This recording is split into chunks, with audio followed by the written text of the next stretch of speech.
अस्सलाम वालेकुम एवरीवन, कैसे हैं आप सब लोग। मूनसून सीज़न इज़ हेयर और इस मौसम की वजह से बहुत ज़्यादा बाल ड्राई और डैमेज हो रहे हैं। नेचुरली तौर पे मूनसून में हेयर फॉल जो है वो 30 to 40% इंक्रीज़ हो जाता है। मूनसून की वजह से हवा में जो मॉइस्चर लेवल होता है वो ज़्यादा इंक्रीज़ हो जाता है, जिसकी वजह से हमारी जो हेयर क्यूटिकल्स होती हैं ना वो स्वेल हो जाती हैं, जिसकी वजह से ज़्यादा ब्रेकेज होने लग जाता है और अल्टीमेटली हेयर फॉल होता है। और अगर इस मौसम में हम अपनी हेयर केयर ना करें तो अल्टीमेटली ये इशू बहुत ज़्यादा हो जाता है। इस वीडियो में आप लोगों के साथ एक हेयर केयर रूटीन शेयर करूंगी जिसको आप इस मौसम में फॉलो कर सकते हैं और ये हेयर केयर रूटीन फॉलो करके आपको अपने बालों में काफ़ी विजिबल रिजल्ट्स फील होंगे। So let's get started. Hair care routine में बेसिकली 3 स्टेप्स होते हैं: pre shower hair care routine, during shower और post shower hair care routine. Pre shower hair routine में हम लोग के पास वो चीज़ें आती हैं जो हमने शॉवर से पहले करनी होती हैं। इनमें आप ऑयलिंग कर सकते हो या आप लोग कोई भी हेयर मास्क अप्लाई कर सकते हो। तो सबसे पहले जो है वो ऑयलिंग करते हैं। मेरे बाल बहुत ज़्यादा ड्राई हुए थे तो मैं यहाँ पे ये 2 ऑयल्स यूज़ कर रही हूँ। आपने अपनी स्कैल्प के हिसाब से ऑयल्स को चूज़ करना है। मैं यहाँ पे रोजमेरी और जोजोबा ऑयल दोनों को मिक्स करके यूज़ करूँगी।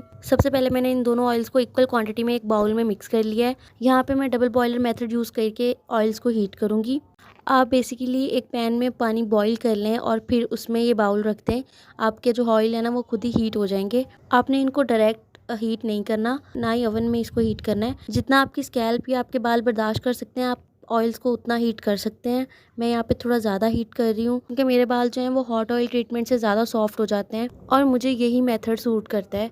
आप लोगों को जो चीज़ सूट करती है आप उस हिसाब से एडजस्टमेंट कर सकते हैं। हेयर ऑयल अप्लाई करने से पहले आपने अपने बालों को डिटेंगल कर लेना है। आप इसके लिए वुडन कॉम्स या वुडन ब्रश यूज़ कर सकते हो। वन मोर थिंग, अगर आप लोगों के बाल जो है ना वो थिन है, पतले हैं, तो आप लोगों को ये वुडन ब्रश इतना सूट नहीं करेगा। मोस्ट लाइकली कि आपको अच्छा भी नहीं लगेगा। अगर आप लोगों के बाल जो हैं वो थोड़े थिक हैं तो आप ये ब्रश यूज़ करो। बालों को डिटेंगल करने के बाद मैं अपने बालों पे ऑयल अप्लाई करूँगी। मैंने बालों पे इवनली अच्छे से ऑयल अप्लाई कर लिया है, लेकिन मैं एंड्स पे जो है ना वो थोड़ा ज़्यादा अप्लाई करूँगी क्योंकि मेरे बालों के एंड्स जो है ना वो बहुत ज़्यादा ड्राई हैं, तो इसलिए वहाँ पे मैं थोड़ा ज़्यादा ऑयल अप्लाई करूँगी। ऑयल अप्लाई करने के बाद आपने ये सिलिकॉन का ब्रश लेना है। इससे आपने अपनी स्कैल्प में मसाज करना है। ये आपकी ब्लड सर्कुलेशन को प्रमोट करता है और इसके अलावा आपके जो भी बिल्डअप होते हैं ना स्कैल्प पे उसको भी ये रिमूव कर देता है and it is also promoting the hair growth. Apply करने के बाद हम एक प्रोटेक्टिव हेयर स्टाइल बनाएंगे। सिंपली मैंने ब्रेड कर लिए। ऑयल को अपने बालों पे एटलीस्ट 30 to 40 मिनट्स तक लगा रहने देना है। अगर आप लोग बाल रैप करना चाहते हो तो वो भी कर सकते हो या शॉवर कैप कुछ भी यूज़ करना चाहते हो तो कर सकते हो। आफ्टर 30 to 40 मिनट्स में अपने बालों को वॉश करूँगी।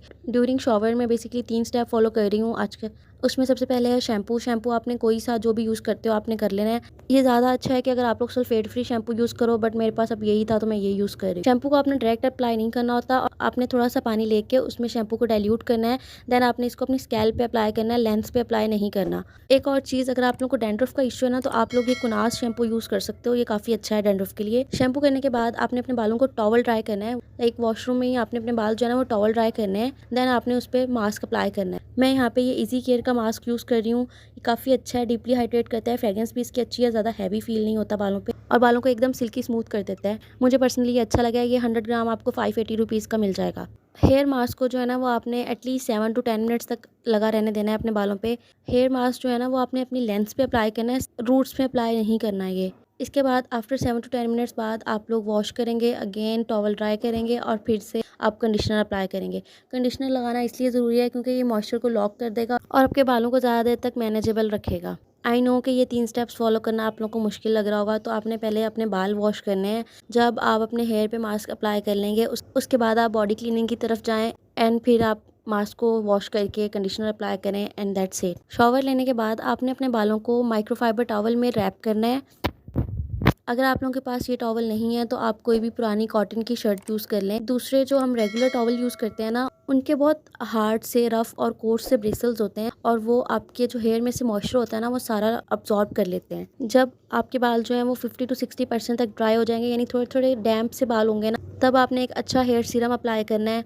मैं यहाँ पे ये सिल्केंस का हेयर सीरम यूज़ कर रही हूँ। ये काफ़ी अच्छा है, लाइट वेट भी है और बालों को ना ज़्यादा ग्रीसी भी नहीं करता। आपने अपने बालों की लेंथ के हिसाब से इसको यूज़ करना है। मेरी लेंथ मीडियम है तो 3 to 4 ड्रॉप्स आर इनफ। वैसे तो नॉर्मली मैं 2 से 3 ड्रॉप्स ही यूज़ करती हूँ, बट क्योंकि अभी बाल ज़्यादा फ्रीजी हो रहे हैं ना तो इसलिए हम थोड़ा ज़्यादा यूज़ कर लेंगे। इसके अलावा पोस्ट हेयर शॉवर रूटीन में जो लास्ट स्टेप है वो है आपने अपने बालों को ड्राई कैसे करना है। जितनी देर तक हमारे बाल ज़्यादा गीले रहते हैं उतना ही उनको ब्रेकेज और डैमेज का इशू होता है, स्पेशली इन दिस सीजन। सो इसलिए बेटर है कि आप अपने बालों को ब्लो ड्राई कर लें। मैं यहाँ पे ड्रायर की कोल्ड सेटिंग सेट करके लो टेम्परेचर पे अपने बालों को ड्राई करूंगी। ब्लो ड्राई करते वक्त आपने एटलीस्ट 15 सेंटीमीटर का फासला रखना होता है अपने बालों से। ड्रायर की जो डायरेक्शन है ना वो ऊपर से नीचे की तरफ ही करनी है। अगर आप अब्रप्ट वे में ड्राई करेंगे ना तो आपके बाल ऐसे फील होंगे कि जैसे आपके बालों में ना बॉम्ब फटा हुआ है। सो इसलिए आपने इन चीज़ों का ख्याल करना है। इसके अलावा आपने सिल्क के पिलो केसेस यूज़ करने हैं, सिल्क की ही स्क्रंचीज यूज़ करनी है। अगर आप लोगों के पास पिलो केसेस नहीं है तो आप लोग ये सिल्क के बॉनेट्स मिलते हैं तो आप वो यूज़ कर लें। अगर वो भी नहीं है तो आप घर पे भी बना सकते हैं। सिल्क जो होता है ना वो बेसिकली बाकी कपड़ों की निस्बत जो है ना काफ़ी कम मॉइस्चर जो है वो अब्जॉर्ब करता है और इससे जो है ना आपके बाल ज़्यादा ड्राई डैमेज नहीं होते। इसलिए बेटर है कि आप अपने रेगुलर पिलो केसेस को चेंज करके सिल्क पिलो केसेस यूज़ करें। कुछ टाइम के लिए हीट स्टाइलिंग को अवॉइड करें। That's all for today's video. ये हेयर रूटीन लाजमी फॉलो कीजिएगा और मेरे साथ अपना फीडबैक ज़रूर शेयर कीजिएगा। नेक्स्ट वीडियो में मिलते हैं, तब तक के लिए अल्लाह हाफिज़, बाय बाय।